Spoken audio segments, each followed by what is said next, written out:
everyone. Welcome to the Friday edition of the Disney Morning Show. I am wearing my colorful hoodie, which means I am cold, but I'm in a good mood. I'm Kyle, the editorial director for Laughing Place, and joining me today for the fourth show in a row. Fourth consecutive. Yes. How are you? I'm good. How's everybody else?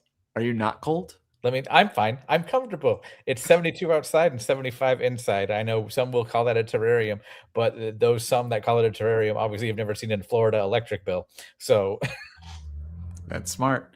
Let's say some hellos out there.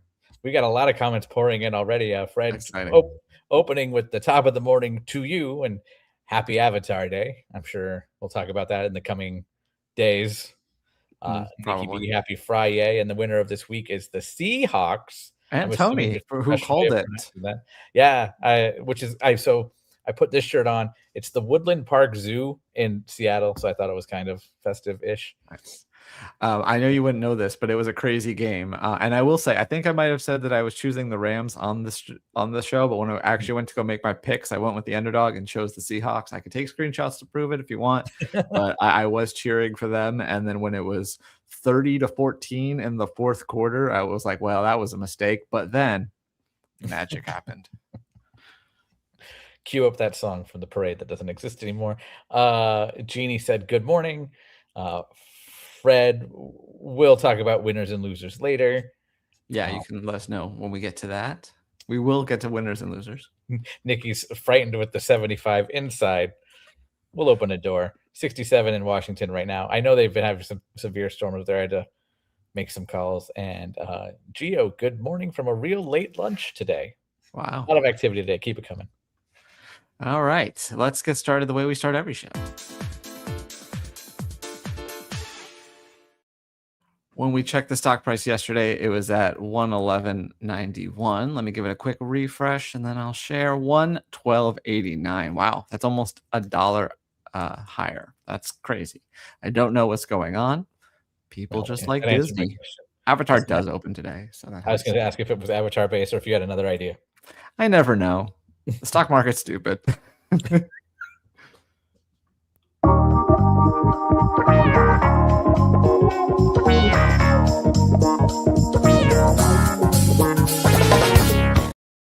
Tony, maybe people are reacting to the fact that a Star Wars film is actually done, like ready to be, not quite ready to be released, but getting closer to being ready. Done is a small term especially in the Star Wars. They wrapped principal photography without replacing the director. That's an improvement over the past however many.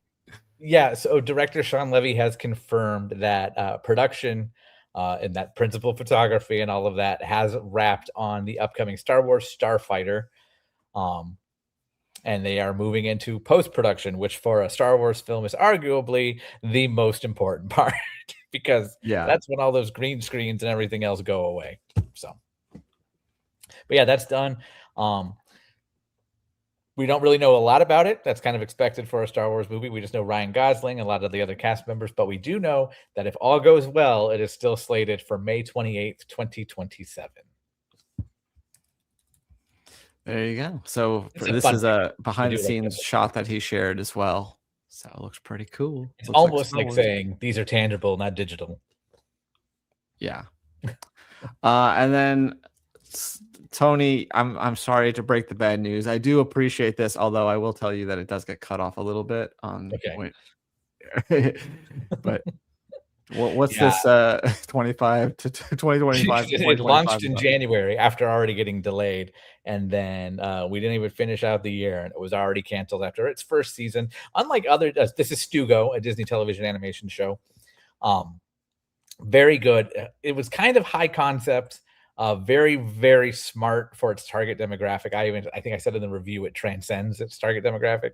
I jokingly said, but kind of truthfully, this is an Adult Swim show in disguise. It's safe enough for the G rating it goes for, but it definitely goes beyond that. And it's the closest thing I got to anything out of my youth on like the old Nickelodeon days and anything like that. But creator Ryan Gillis took to Blue Sky and shared that It did not get picked up for the second season. So the 20 episodes, or 40, depending on how you look at it, because it's 2 11-minute stories in each episode, are all that we have now, all streaming on Disney Plus. So go eat some egg salad in morning. That's a Or reference to toss salad and scrambled eggs if you're in or Seattle. yes. Egg salad is one of the most fan favorite episodes, I think, because it involves time travel and being warned about not making an egg salad stand for the mutants on the island. It's crazy show. If you haven't checked it out, I definitely recommend it. But it's a little too late, too little too late now to go watch it. But it's still worth watching, but you're just not going to get any more of it. Sorry, everybody. But yeah, and it's Emmy nominated also at the recent Emmy nominations, Children's Family Emmys. Kind of like, what was it, Mysterious Benedict Society? Got all these awards and acclaim, and then got it was great. disappeared. And then, they just like, nah, we'll take a tax write-off rather than give people access to this great show. Yeah, and we don't even know if it won yet because those winners will be announced in March. So yeah, it's very weird. It's a sad day. I have it on now, but the one thing that I'm like kind of resting on is that like Haley's on it really got good towards the end there and left the season on a cliffhanger, and it didn't get picked up. StuGo is a very standalone episode by episode show, so there's nothing like that. So it's fun to go back and rewatch. I have it on now on my Google Nest. Just kind of a little sad day, somber day, but we're good. Yeah. Well, Tony, remember when we got word that there was going to be a live action Tangled, and then Snow White bombed, and so then they weren't going to make it? But then Lilo and Stitch did really well, so now they're making it again. We got some casting rumors. These are not official, obviously, because you don't cast multiple people in the same role. But among the people they're looking at for Rapunzel, apparently Freya Skye from Zombies 4, Sarah Catherine Hook from The White Lotus, Tegan Croft from DC's Titans, and Olivia Mai Barrett from Invasion. Lola Tung from The Summer I Turned Pretty is apparently also being considered, but hasn't had a chance to test for it because they've been busy. And then as far as Flynn Rider goes, apparently they're looking at Milo Manheim, also from the Zombies franchise, among other things. Charlie Gillespie from Totally Killer, and newcomer Gilly Jones. So again, we don't exactly know if it sounds like this project is going forward, at least, though. They're putting more time into it than just having a script. So we'll see who gets those roles as live action Tangled becomes closer to being a reality. It took me a long time to figure out that Milo Manheim is the son of Cameron Manheim from The Practice. Yep. He sure is. He's talented. Like he's amazing in those Zombies movies. He also appeared on with Meg on American Housewife a couple of episodes. But moving on to another animated show, not that Tangled is animated. The original. And StuGo before that. So The Wonderfully Weird World of Gumball. The season 2 is coming in just a few days, and they've announced that seasons 3 and 4 are on the way. And those will be seasons 3 or 4 of The Wonderfully Weird World of Gumball. But of course, this is basically a continuation of a previous series. So kind of like how American Idol and ABC, they started back at 1, but it's like, well, it's really like season 30 of the show overall. So yeah, but season 2 is arriving December 22nd on Hulu, and then we don't have dates for 3 and 4 yet, but those will be probably coming, I'd guess, next year or so. Well, speaking of things that came earlier this month, November, the Disney Destiny got christened with that huge high-profile ceremony and live stream, and now Disney has released. I saw that too. Yeah, that was fun. A behind-the-scenes look and part of their Unscripted YouTube series that just shows a lot of it's almost like it could be a bonus feature on a DVD or Blu-ray. Just showing everything that put together in it. It's not produced like with talking heads or anything like that. It just kind of bounces around. Are you saying that it's unscripted? It's a very unscripted, yes. But how much of Disney stuff is actually unscripted? Anyway, it can be unscripted, just heavily edited. And there you censored. go. And that's kind of what happens here. But they talk about everything that went into the projections on the ship, the drones in the sky, the live performances ahead of that, and all of that. We also have a video on our YouTube that is in the post of what the audience saw. So it's fun to watch the behind the scenes and then the actual production together. But yeah, that's available now on YouTube. It sure is. But now we're going to take a look at the Disney Plus top 10.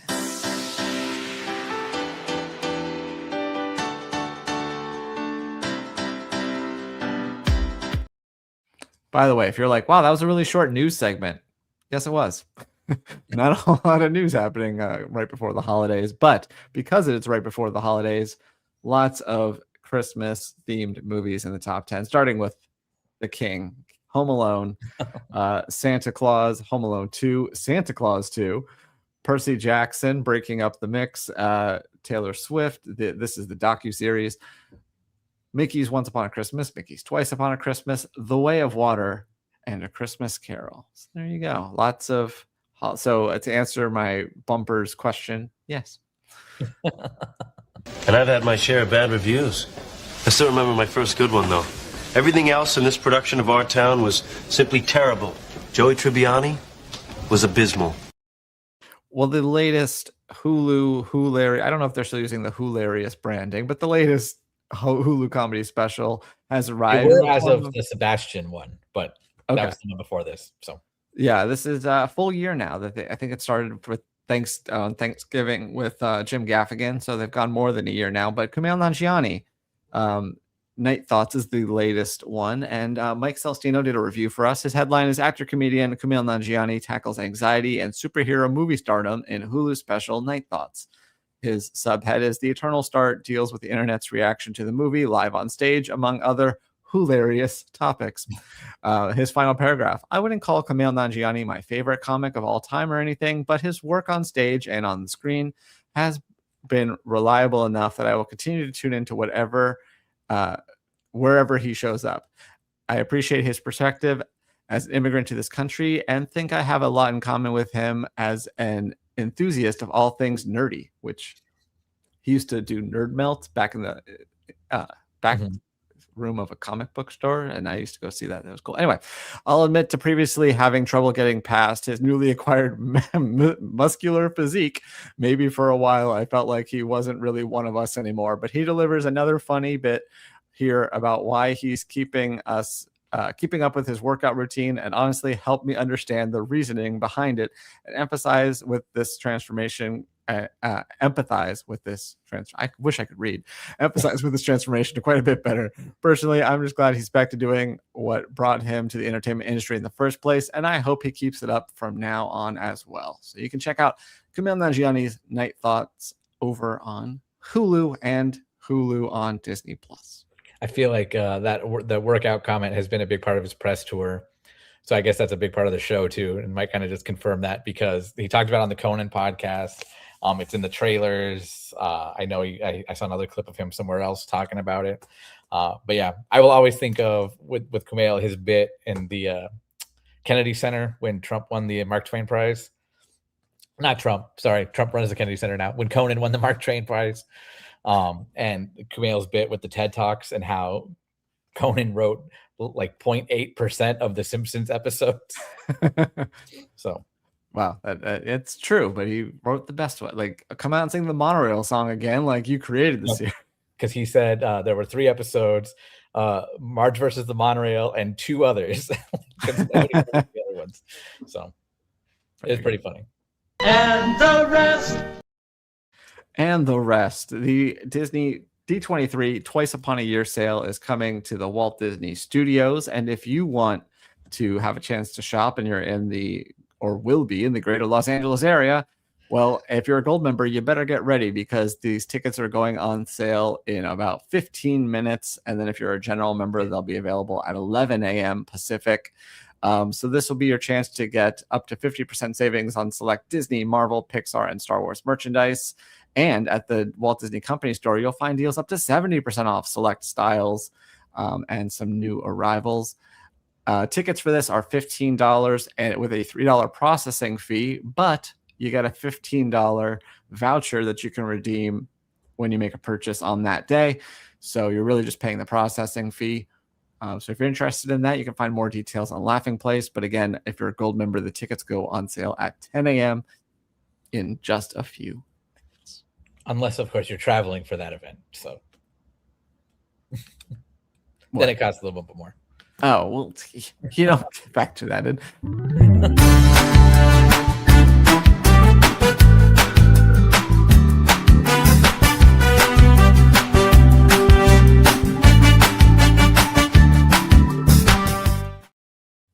In Southern California, I would have been all over the Mickey's of Glendale tickets and stuff. But yeah.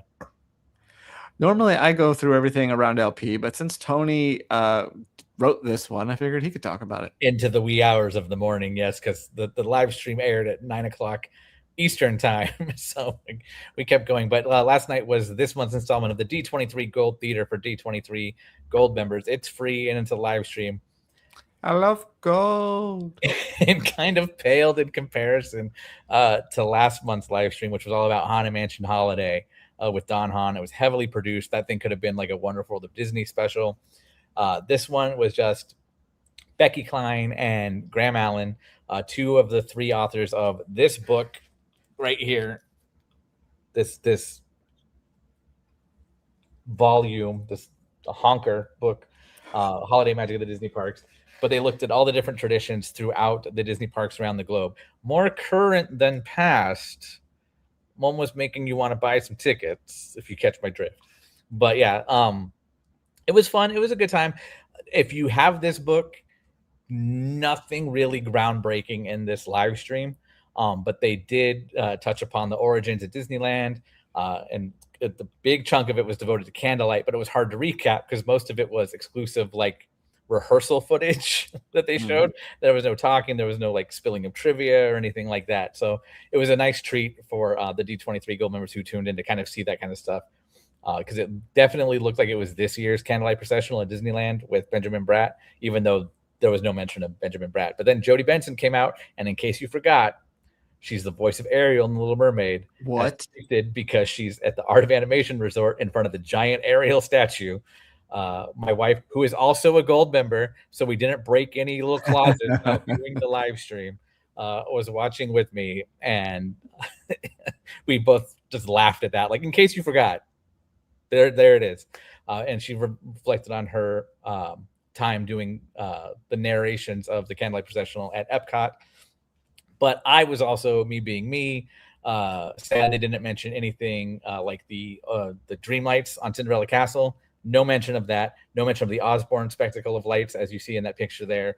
A lot of Disney parks traditions that were well loved that are now gone were either not mentioned at all or just kind of glazed over. And I feel like for D23 fans, they might have really liked looking back at those. But what do I know? Buy a ticket to Jollywood Nights is the message. So, which it's already either sold out or over. So yes, the Osborne lights. I remember they expanded the lights down in Silver Dollar City, and when we got photos, and even in person, I'm like, yeah, a lot of these elements look. I don't know why I just blacked out for a second. Looked like Osborne, and we're like, well, the Osbornes are from Arkansas. It makes sense, but yeah. They said they were just inspired by. They weren't the same ones. They also didn't dance. They just were more static. But Nikki, this time of year, this is where our coffee table book is also on our coffee table. But we have one of those ones that lifts. So when you try lifting it, the table buckles and just like shakes on its way up because this thing's so heavy. Yeah. Do you have a coffee table book that turns into a coffee table? I don't know, unfortunately. Darn. We're just going to try to make as many Seinfeld references as possible. But we're actually going to move over to our next item, which is that Mike had a chance to visit. This is all made of gingerbread, allegedly, and set a world record. They recreated, to some degree, the Home Alone house for its 35th anniversary, made out of gingerbread, and had a whole celebration about it. This is near Hollywood and Vine, the same place where they had that Percy Jackson interactive billboard. Oh, that's gone? Ago. Boo. I think, because I mean, I saw the same Scientology ad in the background, so I think this is a space that they must own. Well, now we're going to get shut down for sure, Kyle. Thanks for bringing it up. But yeah, you can check out all sorts of coverage from that event and all the cool, in addition to the house themselves, they had some other items. So you can check that out on Laughing Place. And then Cole is back with another Extinct Attractions entry, this time looking at Disney Dreams of Christmas at Disneyland Paris. So you can check that out on our site as well as his huge backlog. He's been doing this for so many years now. It's kind of crazy.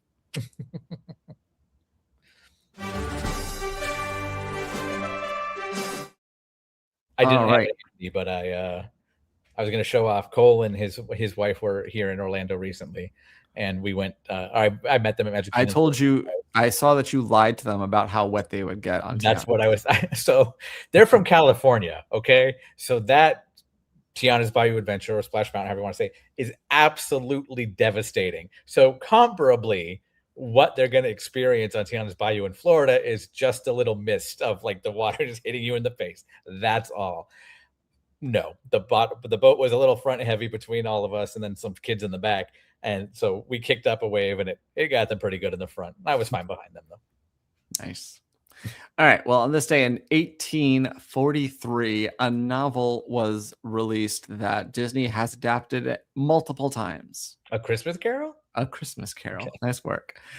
1925, a Disney legend songwriter was born. You have a 50-50 shot. Richard Sherman. Robert Sherman. I should have guessed the one that died first. Sorry, that's grim, but that's okay.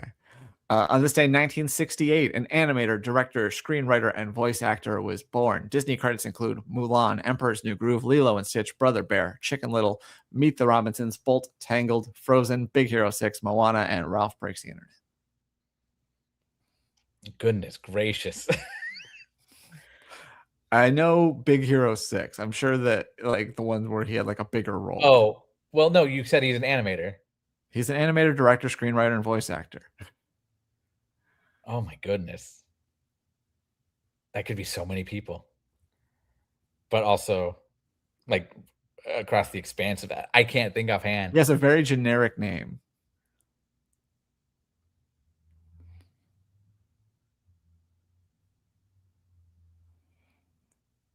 I'm sorry. I wish I could help you. Very embarrassing if this is my friend that I keep talking to every now and then and annoying him.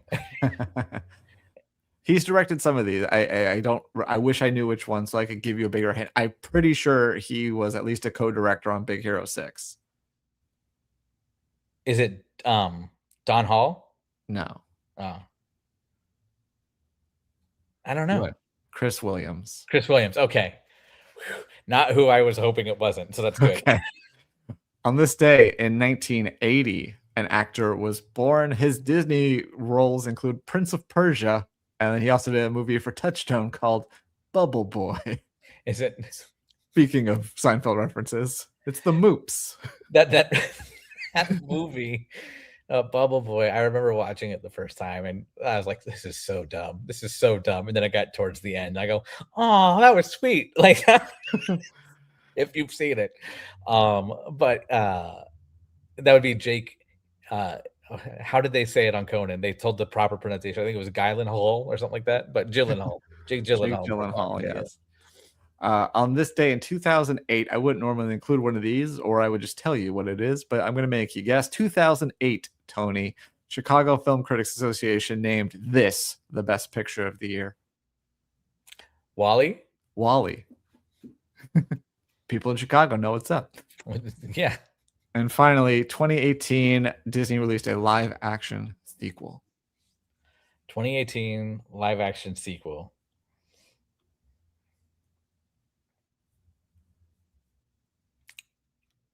I don't know. A sequel to a movie that had been made many, many years before. No, Disenchanted was later. Many, many more years in between. Oh, Mary. Yeah. Mary Poppins Returns? Mary Poppins Returns. Okay. I can remember the actual link. Was it Return of Mary Poppins? Mary Poppins Returns. Mary Poppins Strikes Back. Pops again. Yeah. Yeah.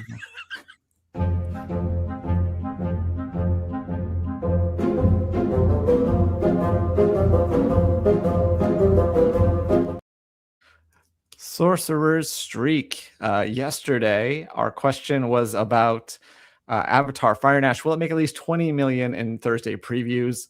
It only made 12. So I kind of blame myself for not setting a good enough line. But also, if Water and the other one made 17, then I think I did fine. But yeah, so only made 12. So sorry to those who got that wrong. Also, the day before that, ET did not get up to 45 minutes. It only stayed at 35. Today's question is a crowdsource. And if you don't know what that means, you can click this. It'll explain it to you. But basically, you're trying to choose what you think the majority of people will say. Happy birthday to Robert Sherman. The question is There's a Great Big Beautiful Tomorrow the best Sherman Brothers song? It's yes or no. Obviously, there's more. So Tony would say no. And, it's up there, but it's not the best. I don't know what the best would be. Yeah. Then I guess that makes sense to say no, because there's only one answer if you choose yes, but anything else would be no. So we'll see how this turns out. I'll have to have Doobie total these up tomorrow and get us an actual answer. But especially when the guy who hired them says "Feed the Birds" is their best song, right? So I thought about that when I wrote it, and I did what I did anyway. Jeremy Parker's pulled ahead, 10 correct. Nikki B at 7, which I fear means that Nikki broke her streak. So we'll see, but the season is still going, and thanks for playing. All right. Adrian says it's now time to make Avatar land at Disneyland * Disneyland Resort. So that Monsters Inc. ride has to close first next year. Do you want the Tron intro or the T-Pain intro? I'll do the Tron. There are winners and there are losers. Who are you? So I was expecting something else, but because I knew that existed, I just forgot that was it. My wife and I did Tron Light Cycle run recently, and I was like, "Oh yeah, Kyle uses that in the morning show." Captured by Geo. That's his clip.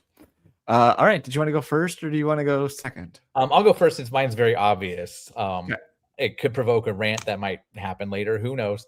But you do your winner first, and then I'll do my winner loser, and then you'll do your loser. Oh no, my losers first. Oh, you want me to do my winner first? It's called winners and losers, not losers and winners. Then my winner is fans of a particular shade of blue.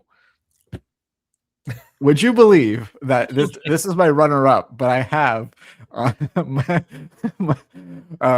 the color blue is one of my winners because Tokyo blue, and then Avatar. Fair enough. No, I said fans of a particular shade of blue. I wasn't even thinking of Avatar. I was just thinking of Tokyo, and Tokyo Disney Sea's 25th anniversary is coming up, and it's celebrated around what they're calling Jubilee Blue, a particular shade of blue that looks a lot like the Disney Cruise Line shade of blue for their 25th anniversary. And it's still legally distinct from Tiffany blue. Yes, and it is all over the merchandise. It'll take over the whole park in terms of decorations. They were talking about cast members holding themed blue flags going around, but I didn't even think of Avatar getting in there too. So throw that in as well. Yes, for sure. But yeah, fans of a particular shade of blue are the winners for me this week. Very nice. Well, mine is related to the color blue. And as far as Laughing Place coverage goes, my winner of the week is Freya Skye. Yeah. Get it? Skye. Oh, there you go. In addition to apparently being in the mix for consideration for Tangled, she did a concert, acoustic concert in Los Angeles that you can watch videos of on our YouTube channel. As I mentioned, her zombies co-stars were there. So yeah, she seems to be on an upswing. I would bet on her based on the reaction that we've seen on our site and YouTube. My loser of the week is the characters at Pete's Silly Sideshow, because they are going. We don't know where they're going. They're being evicted for temporarily next month.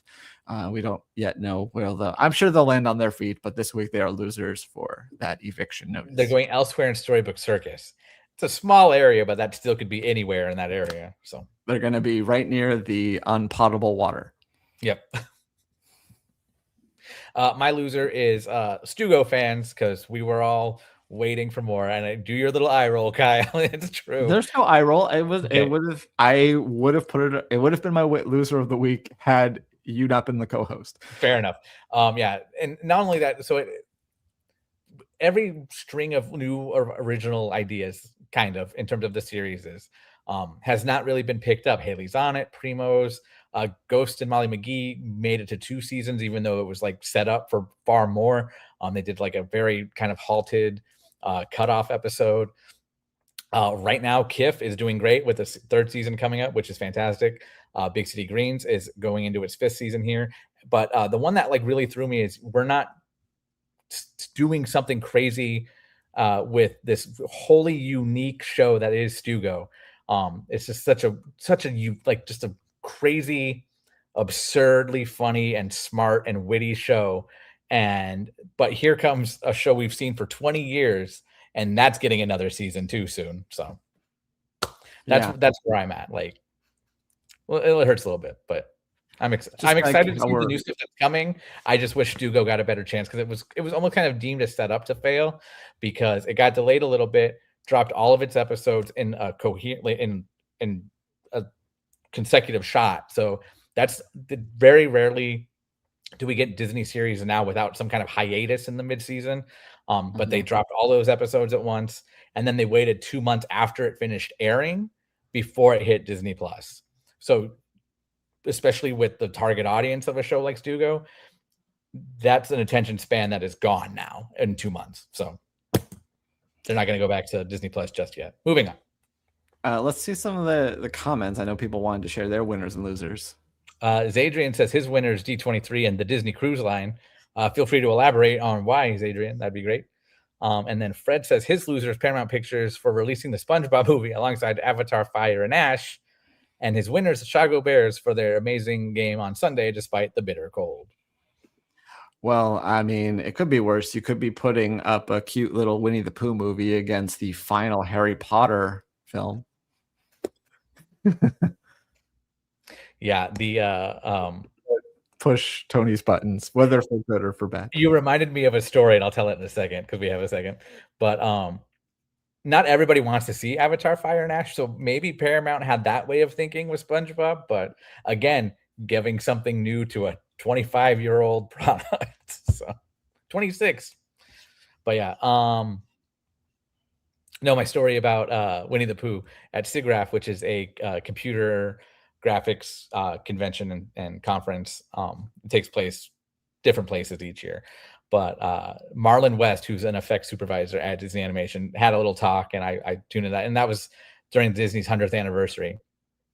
And he was talking about it. And somebody asked, and this happens at every panel I've ever been to that Disney Animation puts on, somebody will inevitably ask, not A, how they can work there, B, will you look at my portfolio, but also, are you guys ever going to do hand-drawn again? And Marlon West got a little bit like poked the bear a little bit like you did with me, but I enjoyed it because he goes, the last one we did, referring to Winnie the Pooh, none of y'all saw. So I don't know why you keep asking these questions. And it's true. He's like, none of you went to a theater to see that. You might have seen it now, but you didn't go to the theater to see it. And they all went and saw Harry Potter instead. But, I did, but I worked in a movie theater. That's kind of cheating. Yeah.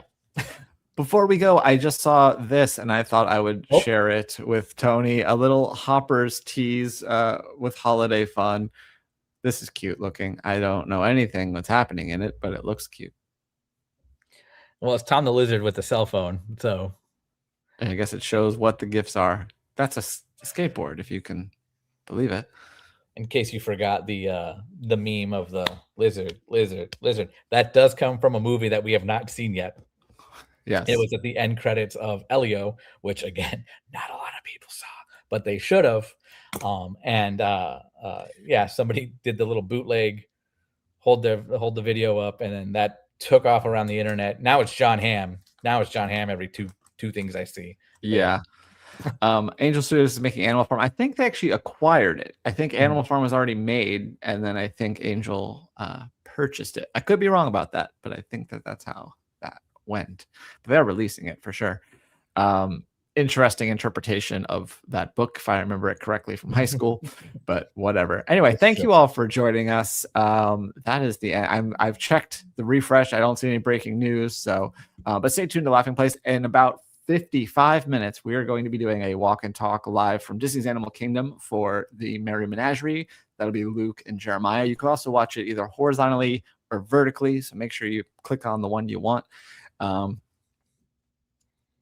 Fred said this Yep. earlier. I see you have a walk and talk planned for 1. I'll be ready. So we'll see Fred there. Oh, so Fred is in the Central Time Zone apparently. Yeah. I don't know about trivia tomorrow, but ring the bell so you know whenever we go live. And I don't know about Monday, but maybe we'll see you then too. If not, have a happy holiday weekend. That's before the holiday, which isn't for another like 6 days, but feels like it's tomorrow. Anyway, thank you all. Have a great weekend. Bye. Bye-bye.